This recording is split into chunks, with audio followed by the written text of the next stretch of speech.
Hello, Mayor and Council. Kevin Bernard's here, Bowen Trail Riders Association President. Speaking about motorized use on Mount Gardner. Several people spoke out against motorized use on Mount Gardner at the April 27th Council meeting. They cited the usual reasons being noise, safety, their ideas of appropriate use, and damage to the environment.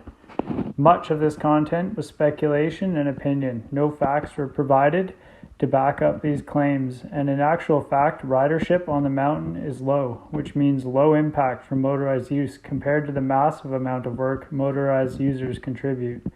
Furthermore, if a section of trail needs repair, trust us, it's on the to-do list.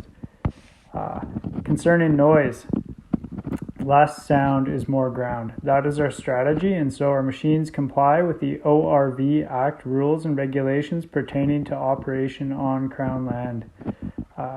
Conflict. While there has been a lot of conflict on social media lately, there has actually been very little conflict in my experience and to my knowledge on the trails. Each encounter I've personally had as both a rider and a hiker have been safe and respectful, although twice in 10 years there were some passionate emotions expressed to me at a louder than normal volume. We are currently developing a trails etiquette guide, which informs protocol in varying scenarios.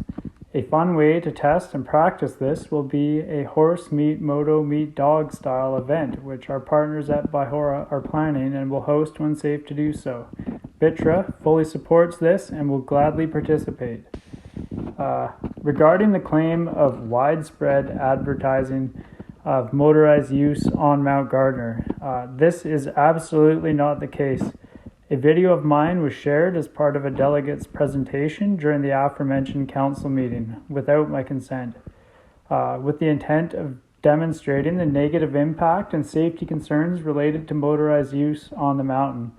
What the video actually shows is two riders working together to safely tackle a challenging trail, which is an established and authorized route.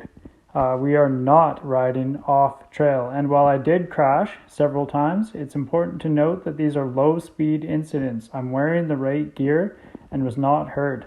The video is over 2 years old. Since filmed, repairs, reroutes, and upgrades have been made to the trail to make it safer, more sustainable, and to keep riders away from sensitive areas. At the end of the clip, I invite other riders to join me. This was meant as an invitation, and to be honest, somewhat of a joke, as this type of riding is not for everyone. This was meant for friends and fellow riders who have shared their riding areas with me in the past. I don't have a big following, and this was targeted at a small group of people. As a result of this invitation, to date, 5 riders have come over to ride this trail with me. There is no great risk or movement to turn the mountain or Bowen into a destination for moto tourism. This is not my goal in sharing these types of videos or photos. I simply wish to show that we share Bowen's trails along with the other users, and more importantly, that we take great pride in being part of the stewardship of this amazing island. Regarding the impact of Easy Street, Recreation Sites and Trails BC has hiked the route with us several times over the past 2 years, early in 2018 and then again late in 2019, along with members of the coalition, and we've discussed on these hikes upgrades, low motorized use, which means low impact, and how to address possible future issues should they arise. No red flags or glaring damage have been noted on any of these recon outings. On these tours or site visits with the Recreation Sites and Trails BC staff, we have looked at many trails, discussed how to address issues like runoff and trail tread armoring to prevent erosion, reroutes and bridges to allow multiple uses and protect watercourses, design features to improve safety, and signage to help people better find their way. All of this is then presented to our respective boards and coalition partners through documented meetings and emails, and finally we produce an operating plan based on the outcome of these discussions, prioritizing items and factoring in our aspirations of our organizations and the coalition, things like promoting safety, sustainability, responsible use, access, transparency, and so forth. Over the past 2 years of operating under a legal partnership agreement, which gives us permission to work on the trails, BTRA volunteers have invested nearly 1,000 hours, constructed 2 multi-use bridges, contributed to the signage and marking, kept the trails clear of blowdown, spent months planning proposals, put in time speaking to other trail users while performing trail work, consulted other similar groups in neighboring communities like the Sunshine Coast, Squamish, and the Fraser Valley.